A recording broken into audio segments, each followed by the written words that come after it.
আপনি কি কখনো ভেবেছেন আপনার কষ্ট, আপনার অসুখ, এমনকি পায়ে বিঁধে যাওয়া ছোট একটা কাঁটাও আপনাকে জান্নাতের দিকে নিয়ে যেতে পারে?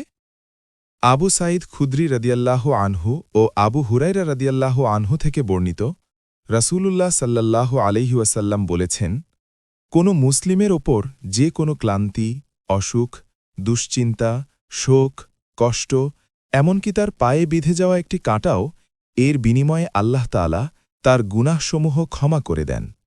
রিয়াদুস সালিহিন ৩৮, সহিহ বুখারী ৫৬৪২।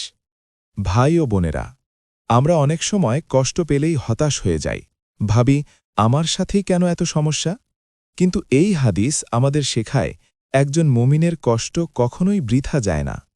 আপনি অসুস্থ হলে, মনের ভেতর চিন্তা জমলে, চুপচাপ চোখের পানি ঝরলেও আল্লাহ সেগুলোকে বানিয়ে দেন গুনাহ মাফের কারণ। শর্ত একটাই, ধৈর্য ধরা, আল্লাহর ওপর ভরসা রাখা, আর নালিশ নয় বরং দোয়া করা। আপনি যদি এমন আরও ঈমান বাড়ানো হাদিস ও ভিডিও পেতে চান, তাহলে এখনই চ্যানেলটি সাবস্ক্রাইব করুন, ভিডিওটি শেয়ার করুন। হতে পারে আপনার শেয়ারটাই কারো কষ্টের সময়ে সান্ত্বনা হয়ে যাবে। আল্লাহ আমাদের সবাইকে ধৈর্যশীল বানান। আমিন।